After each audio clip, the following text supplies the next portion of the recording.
Hello everyone, welcome to my kitchen. તો મિત્રો, આજે આપણે બનાવીશું એકદમ ટેસ્ટી અને સ્વાદિષ્ટ લાગે એવા પોચા રૂ જેવા દૂધીના મુઠિયા ઢોકળા.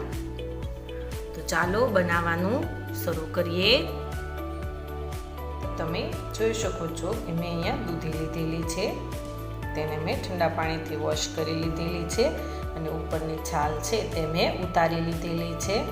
તો હવે તેને આપણે ખમણીના મદદથી તેને ખમણી લેશું.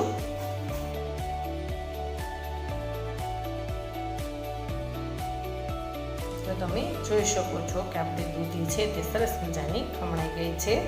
તો એમાં આપણે સામગ્રી એડ કરી દઈશું. મેં અહીંયા આદુ, લસણ અને મરચાંની પેસ્ટ કરેલી છે, 1/2 ટીસ્પૂન. તો એ એડ કરી દઈશું. તમે તમારા ટેસ્ટ પ્રમાણે તેનો વધારે કે ઓછો યુઝ કરી શકો છો. 1/2 ટીસ્પૂન હળદર પાવડર એડ કરી દઈશું. 1 ટેબલસ્પૂન ધાણા જીરું પાવડર એડ કરી દઈશું. 1/2 ટીસ્પૂન હિંગ એડ કરી દઈશું. 1 ટેબલસ્પૂન વરિયાળી એડ કરી દઈશું. 1 ટેબલસ્પૂન લીંબુનો રસ એડ કરી દઈશું. તો હવે તેને મિક્સ કરી લઈશું.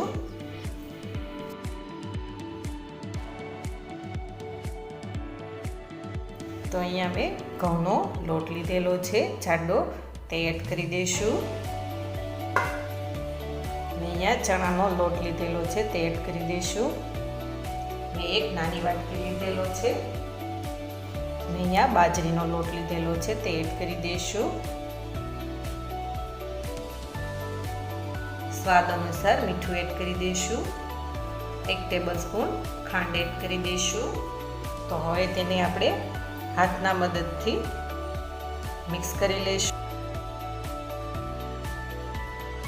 લોટનો યુઝ છે તે આપણે વધારે કે ઓછો કરી શકો છો, કેમ કે આપણી જે દૂધી છે તેમાંથી ઓલરેડી પાણી હોય જ છે. તો આપણે ઉપરથી જે પાણી છે તે એડ કરીશું નહીં.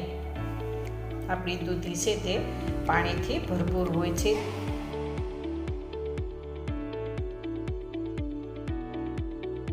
હવે 1 ટેબલસ્પૂન તેલ એડ કરી દઈશું.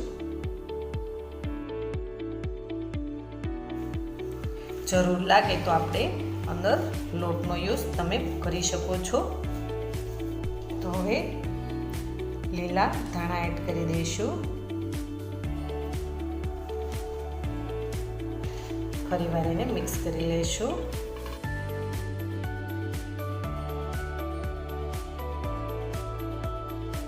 તો તમે જોઈ શકો છો કે મેં અહીંયા એક કાણાવાળી જાળી લીધેલી છે.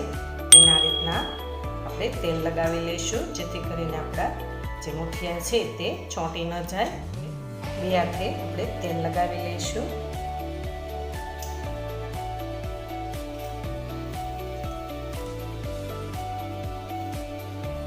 હવે તેને આપણે આ રીતના લંબગોળ બનાવી લઈશું.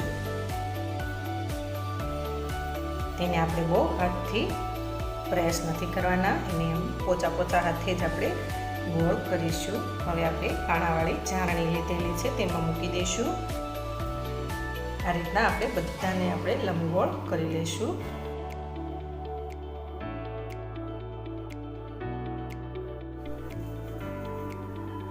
આ રીતના આપણે મૂકી દઈશું. તો તમે જોઈ શકો છો કે આપણા જે મુઠિયા છે તે આપણે એક ઝારણીમાં મૂકી દીધા છે. તમે જોઈ શકો છો મેં એક નાનું બાઉલ લીધેલું છે, તેમાં મેં 4 ગ્લાસ જેટલું પાણી એડ કરી દીધેલું છે. તો તમે જોઈ શકો છો આપણું પાણી છે તે સરસ મજાનું ગરમ થઈ ગયું છે. તો હવે તેની ઉપર આપણે ઝારણી મૂકી દઈશું. ગેસની ફ્લેમ છે તે આપણે મીડિયમ જ રાખીશું. હવે તેને ઢાંકી દઈશું. હવે તેને આપણે 30 મિનિટ સુધી રહેવા દઈશું. તો હવે આપણી 30 મિનિટ થઈ ગઈ છે. તો આપણે ચેક કરી લઈશું. છરીના મદદથી આપણે ચેક કરી લઈશું. તો તમે જોઈ શકો છો કે આપણા જે મુઠિયા છે તે સરસ મજાના ચડી ગયા છે. તો હવે તેને નીચે ઉતારી લઈશું. મિત્રો તમે જોઈ શકો છો કે આપણા જે મુઠિયા છે તે એકદમ સરસ ઠંડા થઈ ગયા છે. તો તેને મીડિયમ સાઇઝના પીસ કરી લઈશું.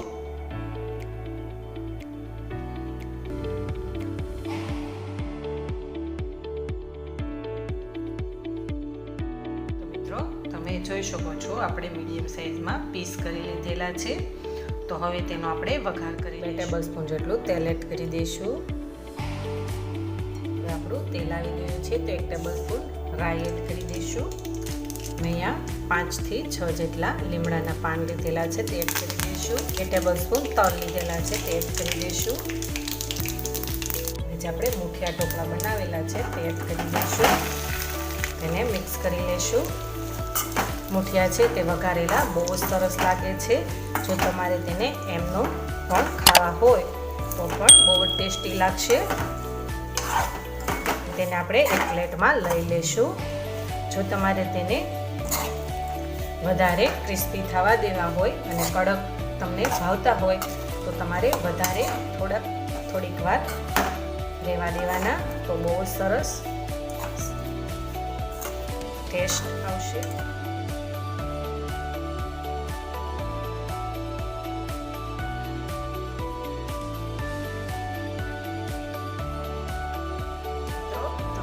જોઈ શકો છો કે આપણા જે મુઠિયા છે દૂધીના તે એકદમ સરસ એવા બનીને રેડી થઈ ગયા છે. તો મિત્રો આ રેસીપી એકવાર ઘરે જરૂર ટ્રાય કરજો. બહુ જ ખાવામાં ટેસ્ટી લાગશે. તો મિત્રો તમને મારી રેસીપી ગમી હોય તો લાઈક કરજો, શેર કરજો અને સબસ્ક્રાઈબ કરજો. અને મારા નવા વિડીયોને જોવા માટે બેલ આઇકનને પ્રેસ કરજો. Thank you for watching.